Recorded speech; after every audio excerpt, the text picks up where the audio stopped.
안녕하세요. 12월 9일 월요일 신나게 시작하겠습니다. 와우, 손흥민, 하프라인, 우리 쪽에서 완전히 괴물 질주, 82m를 단독 질주해갖고 아주 골 넣어버렸습니다. 멋집니다.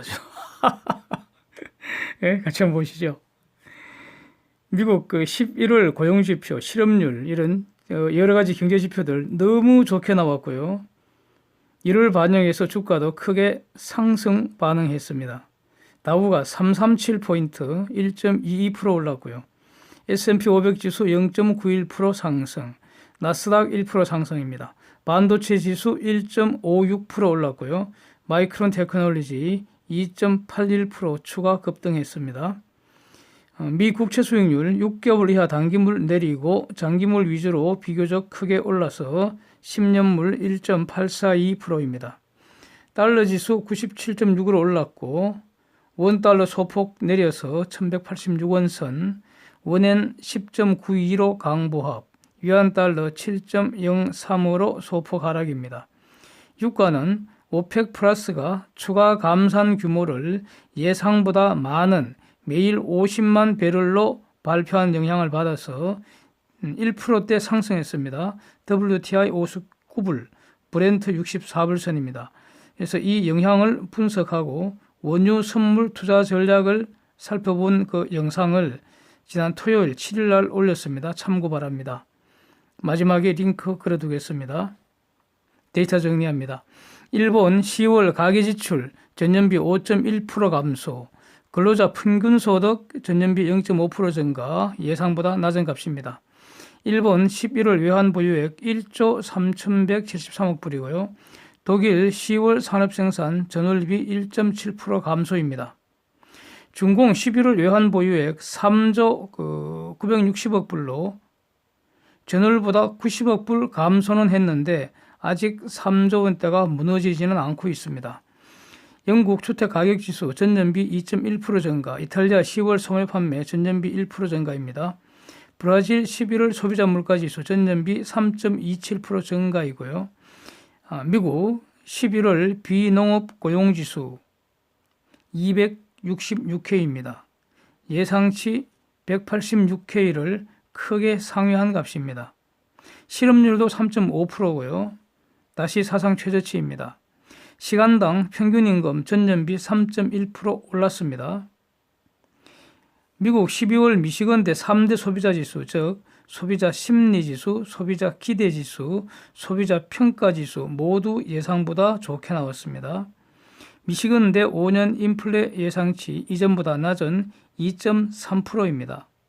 그래서 위에서 그 채권 수익률 곡선에서 보는 바와 같이 5년물 미 국채 수익률이 1.6%대 아닙니까? 그렇다면은 5년 인플레 예상치를 감안한 실질 금리는 미국도 사실상 마이너스 금리 아니겠습니까? 네. 쟁점 정리합니다. 페이스 원딜과 관련해서 실질적으로 진전된 사항은 전혀 없는 것으로 보입니다. 네. Deal is closed. 이런 말은 난무하는데 정작 아직도 미 농산물 구매량에 대해서 합의를 못하고 있는 것으로 보도가 되고 있습니다. 중공은 농산물 구매량을 협상의 레버리지로 삼기 위해서 지금 끝까지 버티는 것으로 짐작이 됩니다. 머누신, 커들로 등이 침묵을 깨고 입은 열었는데 달라진 것은 없고요. 중공 측도 같은 것으로 보입니다. 미중 간에는 거의 매일 차관급 실무 전화 협의가 이루어지는 것으로는 보입니다. 우선 기사 사진 한번 보시면 커들러 말은 Deal is closed, but Trump is prepared to walk away if some conditions not met. 이렇게 커들러가 CNBC 스쿡박스에 나와서 이렇게 얘기를 했습니다. 이 말에서 키워드는 뭐겠습니까? 제가 보기에는 walk away if 이거 아닙니까? 판 엎어버리고 떠날 준비가 되었다 이렇게 말하는 거 아닙니까? Some conditions이라는 거 여러 개의 조건들이 있다는 거죠. 미국이 그동안 요구해온 여러 개의 조건이 있는데 그런 것들 한 서너 개를 열거를 했습니다. work away if, work away if 이렇게 열거를 했습니다. 그 if 중에 하나가 good deal이 아니거나 또는 if 만약 장래 기술 절도와 강제 이전 등이 다시 발생하지 않는다 이런 보증이 없거나 또 약정을 이행 담보하는 방안이 미국 마음에 안 들거나 이렇게 커들로가 if 만약에 이런저런 조건들이 충족되지 않으면 딜은 없을 것이라고 열거를 하고 있는 거죠. 그래서 커들로 입에서 나온 그 컨디션들이 다가 아니고요. 예시에 불과하다 이렇게 봅니다. 미국 측이 이미 5월 달에 거의 거의 책 한 권 130여 페이지에 달하는 그런 그 한 권의 책으로 그 협상안을 준비해서 중공청한테 던져줬다는 거 아닙니까? 거기에 다 포함되어 있는 거죠, 이미. 그래서 이미 미국은 할 말 다 했다. 또 그리고 분명한 것은 아직 이러한 조건들이 충족되지 않은 것이 팩트입니다. 만약 충족됐다면은 협상 타결을 지금 선언을 하겠죠. 그렇습니다. 그래서 work away if 그 다음에는 무엇이 기다리고 있겠습니까? 최소 1,560억 불 15% 관세 새로 부과하는 거 이게 기다리고 있는 거죠. 그래서 미국의 이런 위협에 대해서 중공 측 반응도 아주 짧게 나왔는데요. 중공도 관세로 대응할 수 있다. 이런 한마디 말을 한 것으로 로이터가 다른 기사 원문에서 이런 보도를 했습니다. 그래서 이런 걸 다 종합해 볼 때 중공은 미국한테 관세로 보복한다는 여기에 방점이 찍히는 게 아니고 어떻게 해서든 페이스 원딜 합의하면서 기존 관세 철회를 얻고 싶어 안달인 것으로 보입니다. 이 와중에 이제 중공은 미국산 돼지고기 대두에 대한 관세를 철회하기도 했습니다. 또 트럼프는 세계은행이 중공에 대해 저리 특혜 대출을 중단할 것을 요구를 했습니다. 저는 이거 상당히 주목이 되는 이런 건 뉴스로 보였습니다. 세계은행은 지난 5년간 연평균 18억 불 정도 중국에 특혜 대출해 주었다는 겁니다. 이것은 팩트이고요. 앞으로 2025년까지 연간 한 10억 불에서 15억 불 정도, 그러니까 과거 5년보다는 많이 줄어든 것이죠. 이 정도 그 대출 계획을 지난 목요일 일단 채택을 한 것 같습니다. 그래서 트럼프가 이것을 공격한 것입니다. 왜 세계은행이 중공에게 돈을 빌려주느냐. 여기서 세계은행의 대출이라는 것은 그러니까 개발도상국, 가난한 나라들에 대한 특혜 대출을 의미하는 겁니다. 그래서 왜 세계은행이 중공에 돈을 이렇게 빌려주냐. 이게 말이 되냐. 중공은 돈이 많잖아. 만약 돈이 없다면 딴 데 가서 빌리라 그래. 이런 뜻입니다. 그래서 스탑. 단호하게 대출 계획 중단을 요구를 했는데 이게 앞으로 어떻게 전개될지 한번 주목해 보겠습니다. 이 트럼프 스타일이 이렇게 말하고 나서 관철 시켜버리잖아요. 네, 관철 시켜버리니까 이것도 이제 지금 세계은행 총재가 미국인이죠. 네, 그때 그러니까 김용인가요? 한국 사람이 하다가 중간에 바꿔버렸습니다.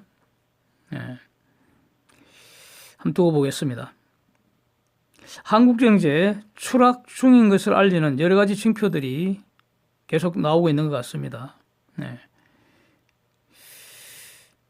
한국은행이 8일자 그 수정 전망치에서 금년 수출이 전년비 10.2% 감소한다 이렇게 그 말했다고 보도가 되는데 완전히 잠꼬대 같은 소리를 자꾸 하고 있는 것 같습니다.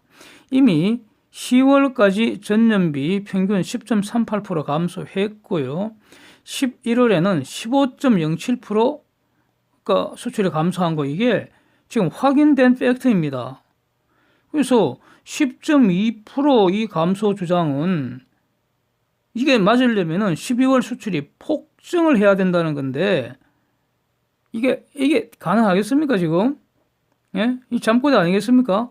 하여튼 한국 수출 원래 완전히 망해서 글로벌 금융 위기인 2009년 이후 최대로 감소했고요. 주요 수출 대국 중에서 상대적으로 심하게 망가졌습니다. 그래갖고 세계 무역에서 한국 무역이 차지하는 비중이 3%선이 무너지는 것 같습니다. 매우 우울한 소식입니다. 지난 10년간 한국은 글로벌 무역액 중에서 3% 이상 이 비중을 유지를 해왔는데 올해 2%대로 추락한다, 이런 뜻입니다. 이 말은 다른 수출 경쟁국들보다 더 많이 무역 규모가 찌그러들었다는 것을 의미하는 거 아니겠습니까? 네? 무역 규모 6위권, GDP 10위권, 아마 이 성적이 한국 경제의 전성기일 것 같고요. 앞으로는 어쩌면 다시는 보지 못할 수도 있을 것 같습니다. 최소한 상당 기간은 글로벌 경제력 순위가 추락하지 않을까 아주 걱정됩니다. 기분이 별로 좋지 않습니다. 한국이 잘 되면 좋잖아요. OECD 11월 경제 전망에서 한국의 잠재 성장률 하락 속도가 가장 큰 그룹에 속하고요. 2021년까지 불황이 깊어질 것이라는 전망했습니다. 저도 같은 의견입니다. 네, 저도 같은 의견입니다. 한국 정부기관이나 IMF나 월드뱅크 등에서는 내년에는 금년보다 성장률 회복할 것이다, 이런 희망가를 부르고 있는데 저는 여기에 반대한다는 입장을 지금 여러 번 밝혀왔습니다. 하여튼 이것과는 완전히 다른 전망이 OECD에서 나왔습니다. OECD는 한국의 잠재 성장률이 올해 2.7%, 내년 2.5%, 2021년 2.4%로 추정을 하고 있습니다. 그래서 이 숫자보다도 더 중요한 것이 추세적으로 감소한다는 것이죠.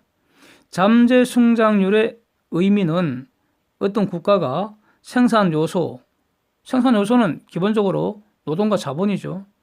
이거 최대한 사용했을 때 인플레 없이 가능한 최대 성장률, 이겁니다. 이게 지금 지속적으로 감소하고 있다는 이런 심각한 상황입니다. 그 원인은 저도 지속적으로 지적해온 것인데 OECD 지적과 지금 같습니다. 네. 인구절벽, 투자절벽, 이겁니다. 인구절벽, 투자절벽이라는 말은 제가 이렇게 사용하고 있는 말이고요.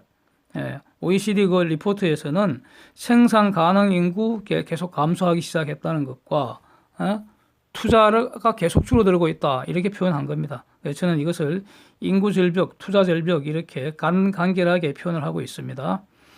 이 판에 주 52시간 강행한다고 지랄질을 해대니까 잠재 성장률 팍팍 꼬꾸라지는 것 당연하지 않겠습니까? 생산성 향상은 지금 수년째 정체되고 있습니다. 이렇습니다. 더 주목되는 것은요, GDP 갭이 올해 마이너스 2.06%, 내년에 마이너스 2.28%, 2021년에 마이너스 2.36%, 점점 더 마이너스가 깊어진다는 겁니다. 네? GDP 갭 이퀄 실질 성장률 빼기 잠재 성장률입니다. 이게 GDP 갭의 데피니션입니다. GDP 갭 이퀄 실질 성장률 빼기 잠재 성장률. 이 값이 마이너스라는 게 뭡니까? 실질 성장률이 잠재 성장률보다 작다, 이런 뜻 아닙니까? 그래서 이 말은 생산 요소 전부 또는 일부가 전부 사용되지 못하고, 즉 실업 상태라는 그런 뜻입니다. 간단히 말하면 우리는 지금 일자리 감소하니까 노동 고용 안 되고 있잖아요. 특히 청년 실업률 심각하고요. 3040 일자리 자체가 감소한다는 거 아닙니까?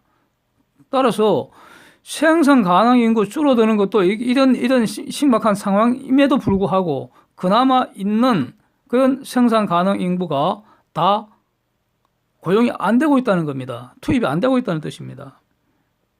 그 다음에 설비 가동률도 매우 낮습니다. 매우 낮습니다. 지금 수년째 매우 낮습니다. 이게 뭡니까? 자본도 실업 상태 아닙니까? 그러니까 노동과 자본, 생산 요소가 둘 다 지금 실업 상태다, 이렇게 말할 수 있지 않겠습니까? 그래서 현재 한국 경제 상황을 보여주는 아주 단면입니다. 이거 GDP 갭이 마이너스 심화되고 있다는 거. 그리고 이것은요, 다른 경제 지표, 가령 생산자 물가 감소하는 지표와도 지금 맥을 같이 하는 것입니다. 네.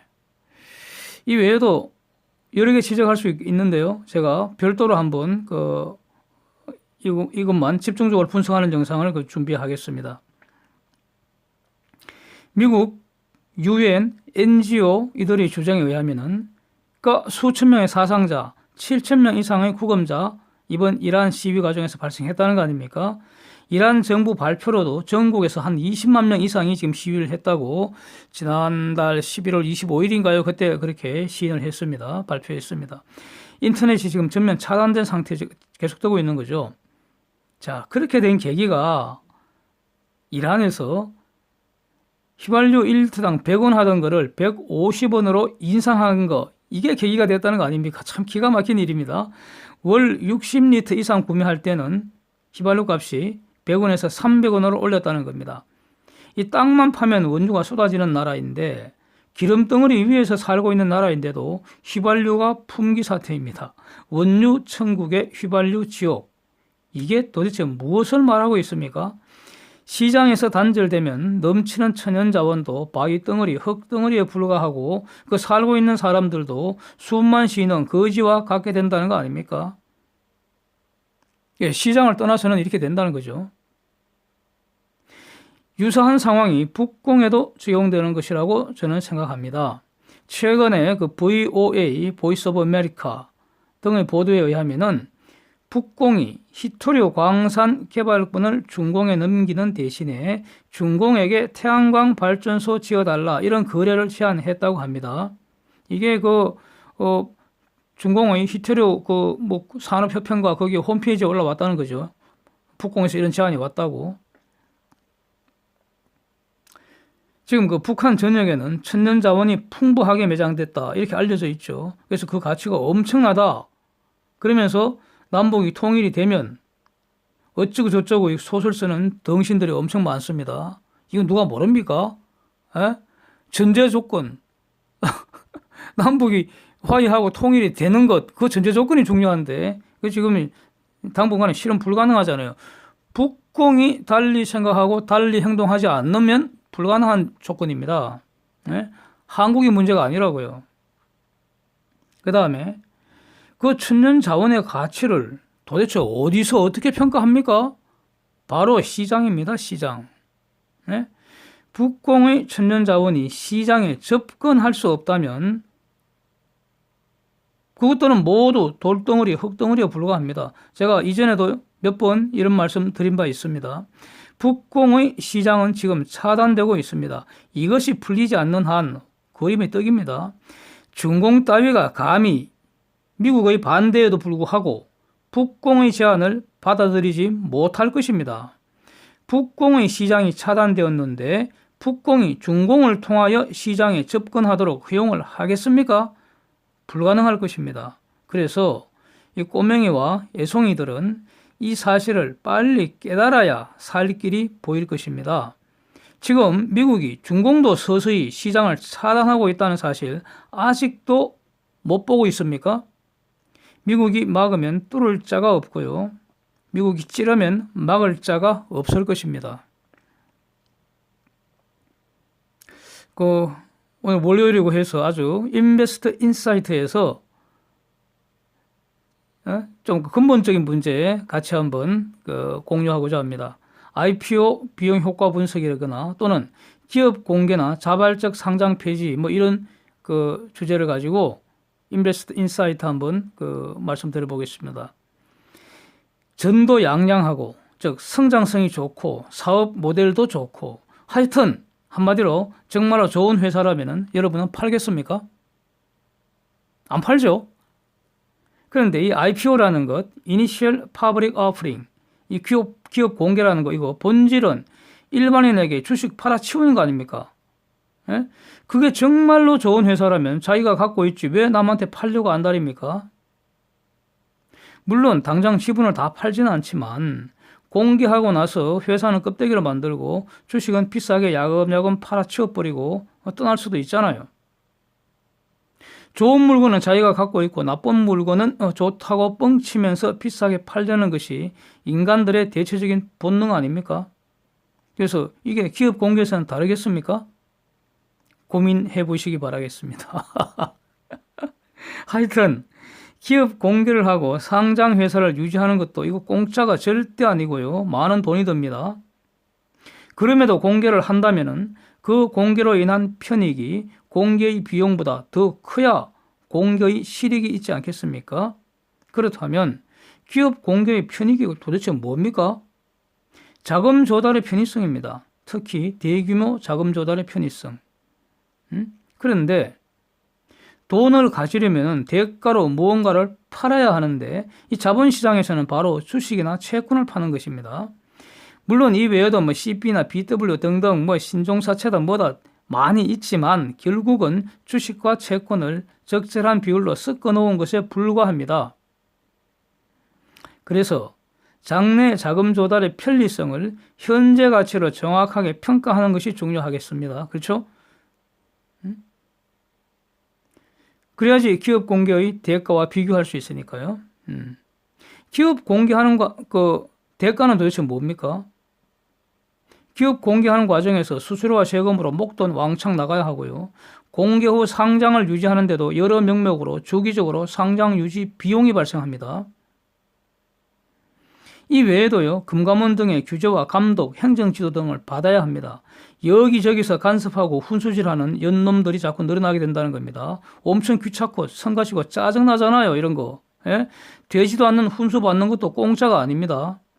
세금 벌레들에게 갑질당하고 돈 들어가게 된다, 이런 뜻입니다. 네, 싫잖아요. 이거 좋으세요? 그래서 이런 것들이 싫어서 자발적으로 상장 폐지하는 경우도 많습니다. 그래서 자발적 상장 폐지는 기업 공개와 정반대 아닙니까? 정권거래소라는 이 자본시장을 떠나는 방법도 크게 두 가지입니다. 1. 회사를 서서히 껍데기로 만들면서 주식은 비싸게 팔아치우고 돈만 챙겨서 떠나는 겁니다. 돈을 챙겨서 떠나는 거. 다른 회사에게 인수합병 당하고 떠나는 것도 결국은 주식 팔고 돈만 챙겨서 떠나는 것이기 때문에 실제는 같은 거죠. 2. 진짜로 팔기 아까운 좋은 회사라면 싸게 공개 주식을 다 매집을 해버려갖고 자발적으로 상장 폐지해서 이 경우에는 돈이 아니라 회사를 챙겨서 시장을 떠나는 케이스입니다. 네, 그렇습니다.